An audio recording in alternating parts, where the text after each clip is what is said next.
मोदी जी इस देश में केवल मुसलमानों से खतरा बताकर असली में एसटी एससी ओबीसी के हकमारी किया जा रहा है। आपके मोदी जी कहते हैं 1 नेशन इक्वल टू 1 जीएसटी भरवा रहे हैं ना, तो 1 नेशन एंड 1 एजुकेशन की बात क्यों नहीं करते हैं? अपने बच्चों को हम प्राइवेट स्कूल में पढ़ाने के लिए मरे जा रहे हैं और बिहार में लाठी खा रहे हैं सरकारी स्कूल का टीचर बनने के लिए, क्यों?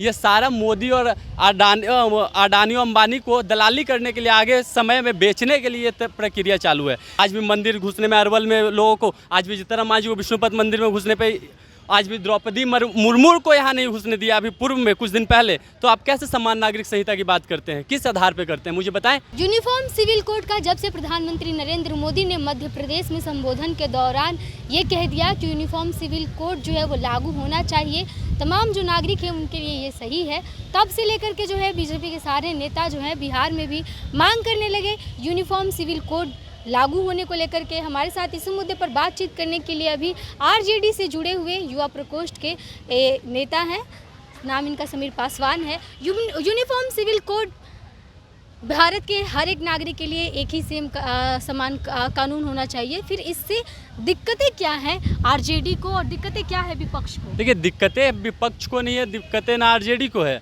दिक्कत इस देश के दलित समुदाय को है, दिक्कत इस देश के ओबीसी समुदाय को है। क्योंकि देखिए, आज वर्तमान की परिस्थिति में मुजफ्फरपुर में एक व्यक्ति को चापाकल छूने पे प्रताड़ित करके उसके अधमरा कर दिया जाता है। आपके मध्य प्रदेश में एक व्यक्ति के मुंह में पेशाब कर दिया जाता है, आदिवासी समाज से आने वाला व्यक्ति को।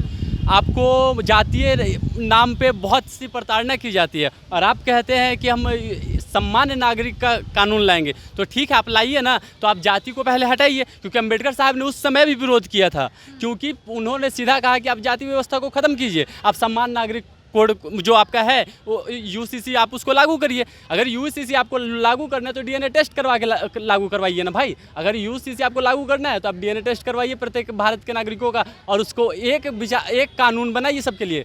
क्योंकि इस देश में सबसे ज़्यादा अगर प्रताड़ित कोई होता है तो वो एससी एसटी समुदाय होता है। तो अगर उनके पास एसटी एससी का एक्ट नहीं रहेगा, उनके एक्ट पे ये हमला है। इस बात को एसटी एससी ओबीसी एससी को समझने की ज़रूरत है समाज को, क्योंकि ये जो आपको धर्म के नाम पे तो ज़रूर ला रहा है कि हम हिंदू के लिए ला रहे हैं, मुसलमान के लिए ला रहे हैं, लेकिन आपको एक चीज़ बता दे रहे हैं कि इसमें हिंदू धर्म का नहीं होता है, इसमें एससी और एसटी का लिए एक्ट है। इस बात को इस देश के, लेकिन कहा जा रहा है ना कि कॉमन सिविल कोड है ये। अरे भैया, आपके सुनिए, आपके मोदी जी कहते हैं 1 नेशन इक्वल टू 1 जीएसटी भरवा रहे हैं ना, तो 1 नेशन एंड 1 एजुकेशन की बात क्यों नहीं करते हैं? ये इस बात को मोदी जी को समझने की ज़रूरत है। 1 नेशन 1 एजुकेशन की बात करें, तमाम शिक्षण संस्थान में एक जैसी पढ़ाई हो, सभी जगह पे एक सिलेबस चले, ताकि जो सुविधा अच्छे जगह पे मिल रही प्राइवेट संस्थानों में वो सुविधा सरकारी संस्थानों में, मतलब अपने बच्चों को हम प्राइवेट स्कूल में पढ़ाने के लिए मरे जा रहे हैं और बिहार में लाठी खा रहे हैं सरकारी स्कूल का टीचर बनने के लिए, क्यों? बिहार में तो नई शिक्षा नीति को भी नहीं लागू होने दिया जा रहा है। देखिए, नई शिक्षा नीति जो लागू है उसमें एक नियम ये भी है कि एक जो स्कूल है उसके अंतर्गत सीट है कि अगर इतने बच्चे वहाँ पे रहेंगे तभी वो स्कूल चलेगा, अगर उससे कम बच्चे हो रहेंगे तो उस स्कूल को बंद किया जाएगा। ये सारा मोदी और अडानी अंबानी को दलाली करने के लिए आगे समय में बेचने के लिए प्रक्रिया चालू है।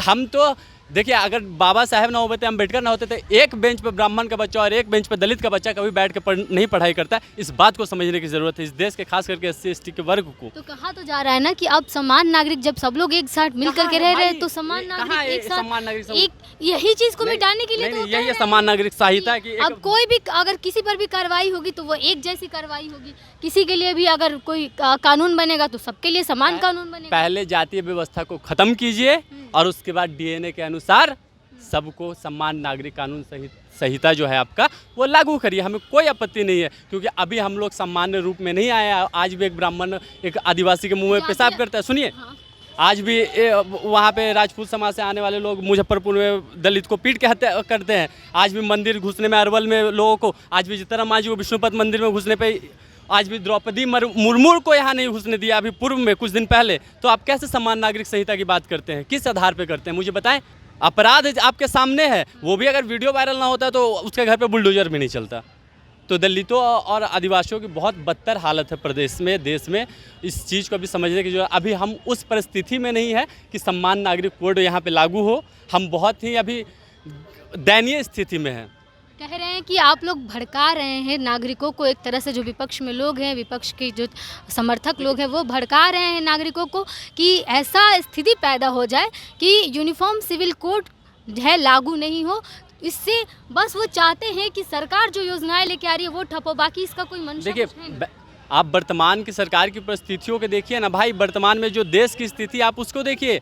आप निजीकरण के नाम पे SC/ST का आरक्षण खत्म कर रहे हैं, OBC का आरक्षण खत्म कर रहे हैं। फिर आप कह रहे हैं कि जातीय आधारित जो संरचना एक बनाया गया है कि जाति का जाति हटा दिया जाए, तो जाति हटा दिया जाएगा उसमें भी तो ST/SC के लोग फिर हड़ताल करने लगेंगे कि हमें जो आरक्षण मिला है वो हट जाएगा। नहीं ना, कौन कह दिया कि हमें इस जाति के नाम पर आरक्षण मिला है? इन ब्राह्मणों के द्वारा बनाई गई तथाकथित जातियों पे हमें आरक्षण नहीं मिला है। हम अनुसूचित जाति से हैं, हमें इसलिए आरक्षण मिला गया है।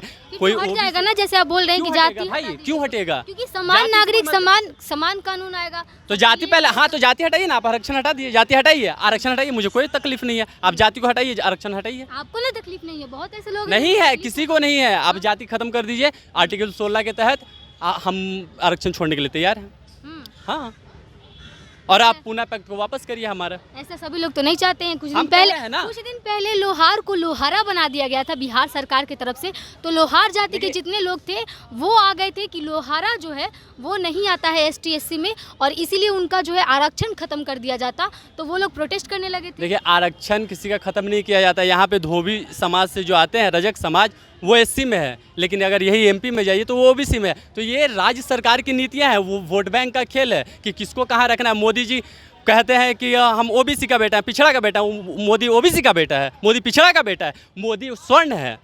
वो हम कह रहे हैं इसलिए क्योंकि गुजरात में जो उनकी जातियाँ थी वो पहले जनरल कैटेगरी में थे, बाद में उन्होंने जब वो प्रधानमंत्री को खुद को प्रमोट किया तो उन्होंने अपने OBC में डाला। ये तो भाई देखने की चीज़ें, तर्कशील बातें हैं, बकैती थोड़ी करना है आके झूठ मूठ का। आप देखिए, आंकड़ा उठाइए, कौन समाज किस जात में पहले था, उसको अब किस जात में लाया गया है संशोधन करके। तो ये देखने की चीज़ें हैं भाई। अगर UCC से देखिए मोदी, अगर हम दलित के बेटा हैं तो हम दलितों की आवाज़ उठाते हैं। अगर मोदी जी OBC के बेटा होते तो मंडल पे चर्चा करते हैं। काहे नहीं मंडल पे चर्चा करते हैं? करना चाहिए था ना। OBC का सबसे बड़ा अगर मंडल कमीशन की बात होती है कि हम सबका सोचते हैं, मोदी सबका जी साथ, सबका विकास, सबका मोदी जी करते नहीं हैं। मोदी जी कुछ नहीं करते हैं। मोदी जी सिर्फ केवल कहने वाले व्यक्ति हैं, करने वाले व्यक्ति नहीं है।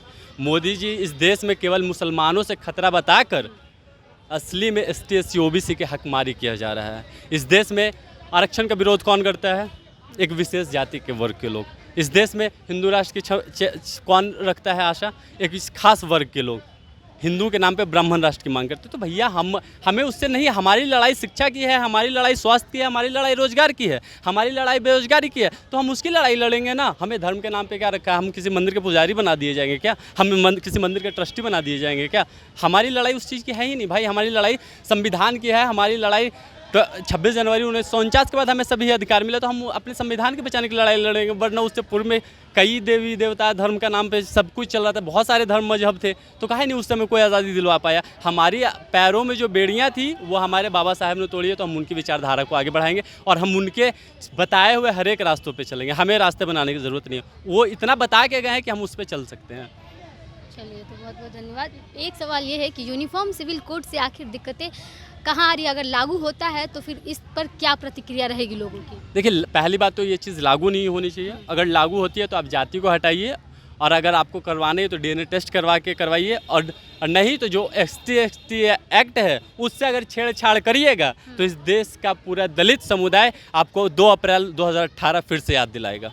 इस बात को केंद्र सरकार अपने दिल दिमाग में उतार के रख ले। तो जैसे CA और NRC का विरोध किया गया था, वैसे ही यूनिफॉर्म सिविल कोड का विरोध करेगी ये जनता, और जो खास करके जो लोग ST/SC समुदाय के लोग आते हैं। क्योंकि अगर ऐसा होता है, यूनिफॉर्म सिविल कोड लागू होता है, सबके लिए समान नागरिक और समान कानून अगर लागू होता है, तो उससे इनका साफ तौर पे कहना रहा समीर पासवान का कि विरोध किया जाएगा दलित समुदाय के द्वारा। क्योंकि इससे पहले आप जाति हटाइए, जाति हटा करके अगर यूनिफॉर्म सिविल कोड लागू किया जाता है तो इनका कहना है कि वो एक तरह से सही रहेगा। फिलहाल इस पर आपकी क्या प्रतिक्रिया रही? क्योंकि लगातार BJP के नेता और अब प्रधानमंत्री ने जब से कहा है तब से ये मांग उठाने लगे हैं कि यूनिफॉर्म सिविल कोड लागू होना चाहिए और समान नागरिकों को समान अधिकार और समान कानून जो है वो मिलना चाहिए। तो आपकी इस पर क्या प्रतिक्रिया रही? हमें कमेंट बॉक्स में ज़रूर बताइएगा। मैं आपके साथ प्रिया, बहुत बहुत धन्यवाद।